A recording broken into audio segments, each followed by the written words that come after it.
저희는 이화여자대학교 중앙연극동아리 총연극회이고요.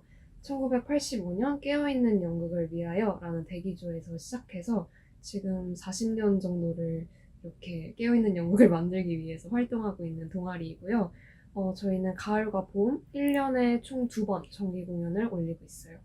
저희는 그리고 이번 2024년 가을 정기 공연 보도지침에서 무대팀으로 활동했고, 저는 무대팀장 김민주라고 합니다. 저는 무대 팀원으로 활동한 박수진입니다. 무대 팀원으로 활동한 김세령입니다. 무대 팀원으로 활동한 양혜민이고 무대팀에서 유일하게 39기 선배였습니다. 무대 팀원으로 활동한 40기 조연서입니다. 네. 저희는 우선 무조건 1학년 때 들어오는 신입생들만 선발을 하고 그 신입생들이 2년 동안 2학년까지 활동을 하고 그 다음에 졸업을 하는 졸업제이기 때문에 언제나 두 기수가 같이 활동을 하는 구조입니다. 저희는 전반적으로는 무대나 소품을 마련하는데 같이 참여를 했고, 뭔가 소품을 만드는 데 있어서 각자 어떤 소품을 만드는지, 뭐 어떤 의상을 준비하는지, 조달하는지에 뭔가 세부적으로 역할이 있었던 것 같아요. 양주병이나 뭐 오징어나 그런 기성품을 조달하는 역할을 했던 것 같아요. 저희 보도지침 극에서 소품을 준비할 때 좀 가장 컸던 특징이 저희가 많이 보여지지 않는 면이어도 저희가 할 수 있는 한에서는 가장 디테일하게 준비하자, 그런 소명 아래 준비를 했었는데요. 그래서 저희가 이번 공연 특성상 지류들을 정말 많이 사용했어요. 그래서 그 지류들을 뿌리는 장면도 정말 많고 그 지류들이 바닥에 깔리는 장면들이 연출이 되는데, 사실 그래서 관객들의 입장에서는 그 지류 하나하나에 어떤 내용이 담겨 있는지는 보이지가 않거든요. 하지만 저희는 그 안에 있는 부분도 다 신경 써서 준비를 하기로 하였고, 저는 그 지류들의 디자인들을 맡았습니다. 여기 앞에 보면 지금 일기장이 있는데 이게 승지의 일기장이거든요. 여기 있는 일기장 디자인도 직접 다 해가지고 다 프린트를 했고, 이런 디테일한 부분들에서 디자인적인 부분을 맡았던 것 같습니다. 저는 시안을 제공하는 데 있어서 좀 많은 일을 했던 것 같은데 처음에 어떤 식의 형식의 무대를 만들고 무대 구조를 어떻게 잡을지를 다 같이 의견을 냈는데, 저는 이제 디자인과라서 3D 모델링 프로그램을 다룰 수 있었는데요. 이 극장에 들어갔을 때의 모습을 미리 렌더링을 가상으로 돌려보고 이런 연출안을 제안을 해서 사실 좀 파격적인 무대 시안이었는데 총괄진에서 차라리 우리만의 개성으로 가보자 하셔서 받아들여 주셨던 것 같습니다. 이게 비하인드 스토리가 약간 있는데, 그리스의 아고라 광장을 처음에 모티브로 했다고 해요. 사실 보도지침 같은 경우에도 극장은 하나지만 그 안에서 법정이 되기도 했다가, 동아리방이 되기도 했다가, 잔디밭이 되기도 했다가, 이런 식으로 전환이 되게 많고 유동적으로 변화할 수 있는 공간이기 때문에 이런 식으로 아고라 광장에 서 있는 기둥 같은 거를 좀 상징적으로 보여주기 위해서 가벽을 선정해서 이렇게 제작을 시안을 했다고 알고 있고, 그리고 이게 5개인 이유가 차례대로 주연, 정체, 승지, 문경, 원향 이런 식으로 5명의 인물들이 각자 가지고 있는 본인의 세계, 본인의 사상 같은 걸 의미를 해요. 이쪽에서는 주연, 정체, 승지가 앉아있고 이쪽에는 문경이 앉아있고 그 중간에 원향이 서 있는 구성을 무대 내내 띄게 되는데, 그것 같은 경우에도 원향이 중간에서 균형을 맞추기 위해 노력하는 인물이라는 걸 상징하고 각자 좌우로 나뉘어져가지고 의견이 대립하는 모습을 은유적으로 표현하려고 했습니다. 저는 이제 신입 기수인데 첫 공연에 무대 팀장을 맡게 된 거라서 사실 팀장으로서 어떤 일을 해야 되는지 좀 고민이 많았었던 것 같아요. 그래서 처음에는 이제 제가 모든 일을 뭔가 다 하고 모든 걸 다 제 손을 거쳐야 된다라는 강박을 가지고 있었던 것 같은데, 사실 그렇게 할 필요가 없다는 생각을 하게 됐어요. 어느 정도는 내가 이 사람들을 온전하게 믿고 이 사람들한테 일을 줘서 그 일을 그냥 하게 두는 게 팀장 역할이지 않을까? 그 과정에서 총괄진이나 연출과 이야기할 부분이 생긴다면 거기서 제가 징검다리 역할을 해주는 게 맞지 않을까 라는 생각이 들어가지고 나중에 가서는 내가 너무 많은 일을 해야 된다라는 강박관념은 조금 내려놓고 그런 식으로 중간에 소통의 창구가 되거나 아니면 의견을 모으고 정리하는 그런 역할을 좀 많이 했던 것 같아요. 이게 실제로 있는 보도지침의 월간 독백을 착안해서 만든 건데 사실 실제 그림은 네, 다른 그림이 그림이에요. 달라요. 근데 이게 혜민 언니가 우리만의 보도지침을 만들면서 우리가 생각하는 메시지를 담기 위해 이 작품을 끌어왔거든요. 그 사실 여기에 원래 다른 그림이 있는데 그게 저작권이 사용을 해도 되는지 확실하지가 않았어요. 이런 중앙동아리 청년극회 일원으로서 뭔가 책임의식을 가져야 한다는 생각이 있었어서 이왕이면 그 저작권이 프리한 고전 명작 중에 다른 걸로 바꿔보자 해서 상징성은 똑같지만 다른 그림으로 바꿨던 것 같아요. 보도지침이라는 진짜 실제 사건을 소재로 한 시대극이라고 볼 수 있으니까 약간 시대에 대해서 분석하는 게 무엇보다 중요하다고 생각했어요. 그리고 의상을 구성할 때도 그 시대의 사람들이 어떤 스타일의 옷을 입었는지 저희는 알지 못하니까 그거를 조사하기 위해 같이 옛날 뉴스도 보기도 하고 같이 영화를 보면서 그 동시대의 영화를 보면서 학생 운동했던 사람들의 옷 스타일이나 그런 거를 막 분석하기도 했습니다. 이걸 제가 이제 무대팀 관련 썰 얘기할 때마다 항상 얘기하는데 이 체크셔츠를 찾으러 갈 때 정말 3-4시간 동안 밥도 못 먹고 너무 날씨도 덥고 그래서 되게 다들 지친 상태였어요. 그래서 아 진짜 이 샵이 마지막이다. 여기도 없으면 우리 그냥 손 털고 나가서 불고기나 먹자. 숯불이나 먹자. 뭐 이런 얘기를 하면서 갔었는데 체크셔츠가 정말 몇십 벌이 있는데 그중에 저희가 찾는 체크셔츠는 하나도 없고 무슨 하와이안 체크셔츠 뭐 이런 것밖에 없는 거예요. 그래서 정말 이제 우린 정말 끝이구나. 그냥 체크셔츠 모르겠다. 사거나 뭐 알아서 하자. 다른 거 입히자 하고 잠깐 그 샵의 2층을 둘러보고 정말 체념하고 다시 1층으로 내려왔는데 기적처럼 그 체크셔츠가 있던 그 옷걸이에 걔가 그냥 살포시 걸려있는 거예요. 그래서 진짜 속으로 비명을 지르면서 걔를 꽉 잡고 누가 뺏어갈까봐 손에 이렇게 안고 막 손을 막 벌벌벌 떨면서 막 계산대를 막 뛰어가가지고 제발 이걸 빨리 계산해주세요 라고 하면서 쟤를 어떻게 구해서 왔던 생각이 납니다.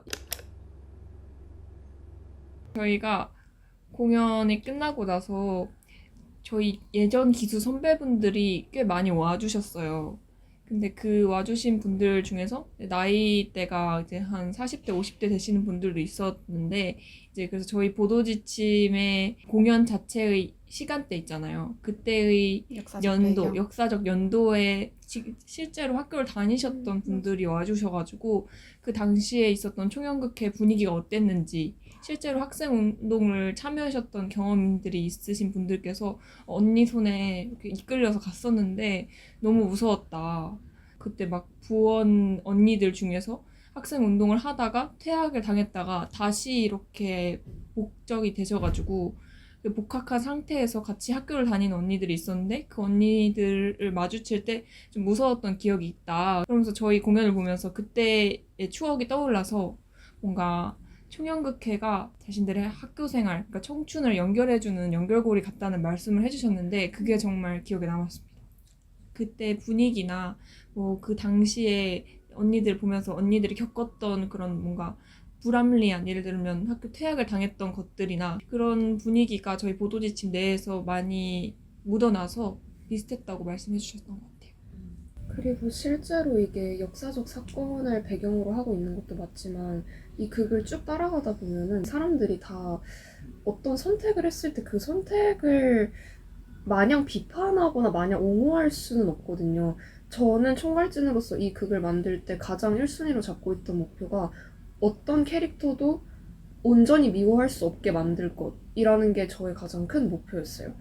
어떤 선택이든 보편적으로 이 선택은 좀 바람직하지 않다라는 건 있을 수 있지만 그거를 관객들한테 강요하기보다는 연극은 그냥 그걸 보여주고 관객들한테 생각할 여지를 남겨주는 게 전 맞다고 생각을 하기 때문에 그런 점에 있어서 또 선배님들께서 나의 지금과 그 과거의 시절을 좀 돌아보면서 더 생각할 수 있게 되었다. 추억을 되짚는 것과 동시에 지금 내가 살아가고 있는 모습에 대해서도 다시 한번 생각해보게 되었다라는 피드백을 들었을 때 또 되게 이게 연극이고 이게 지나간 시대를 연극으로 올리는 우리의 모습이구나, 우리가 해야 될 일이 이런 거구나 라는 생각을 좀 했던 것 같습니다. 배우팀들이 연기 연습을 많이 좀 했었어야 되는 상황이어가지고 저희가 이제 저희 차례에 맞춰볼 기회가 그렇게 많진 않았어요. 셋업 기간 동안에는. 근데 그럼에도 불구하고 저희가 무대팀으로서 처음부터 끝까지 계속 대기를 하고 있었어야 됐거든요. 그래서 생각보다 대기하는 시간이 많이 길었어가지고 그게 좀 힘들었던 것 같아요.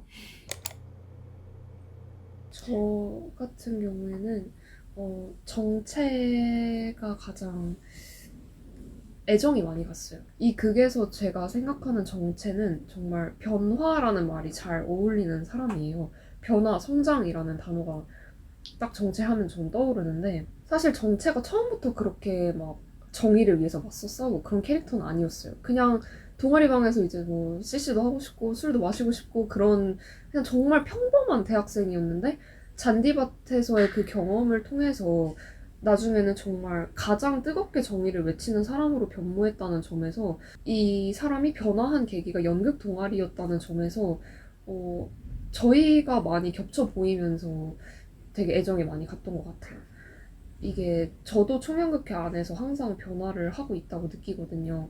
어떤 쪽으로든 좀 적극적인 사람도 됐고 좀 그냥 인간적으로 좀 나은 사람이 되려고도 노력을 하고 있고 또 그 언니랑 이제 개인적으로 친하다 보니 연기적으로 어떤 노선을 취해야 되는지도 이야기를 많이 했어가지고 저는 정체를 뽑겠습니다.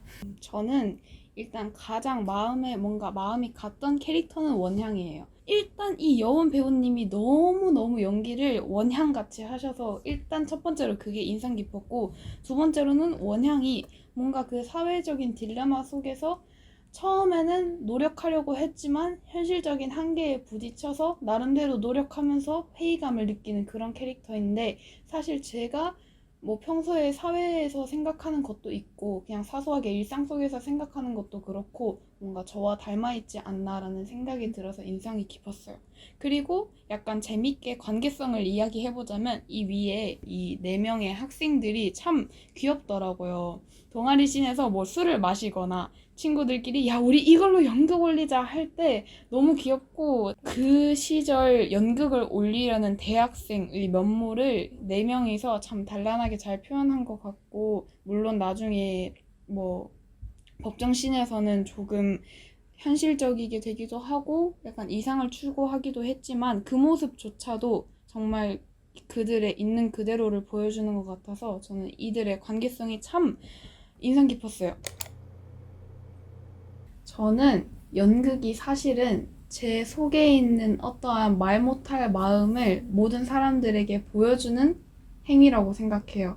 사실 보도지침도 그 메시지 자체로도 제가 항상 품고 있던 것이었고 그것을 비유적으로 다른 곳에다가 투입했을 때도 뭔가 이런 사회적인 딜레마, 사회적으로 논란이 되는 것 속에서 나는 어떤 태도를 취해야 하는가에 대해서 나는 이런 태도를 취해야겠다. 이런 태도에 포커스를 맞추기보다는 이걸 연극으로 올림으로써 관객분들 그리고 같이 준비한 부원들도 그런 고민에 대해서 그런 과정에서 살짝 나는 어떤 생각을 가져야 할까? 또는 나는 이런 고민들을 하는 과정을 어떻게 거쳐 나갈까? 이런 생각들을 하는 모습도 좋았고 만약에 평소에 그런 생각을 하지 못했던 분들이라면 저희 공연을 보면서 잠깐이나마 꼭 보도지침과 직결된 고민이 아니더라도 내가 평소에 하고 있던 고민이더라도 내가 어떤 과정을 잘 거쳐 나갈 수 있을까 생각할 수 있게 해드리는 계기가 된 것 같아서 저는 그런 면에서 생각을 많이 했던 것 같아요.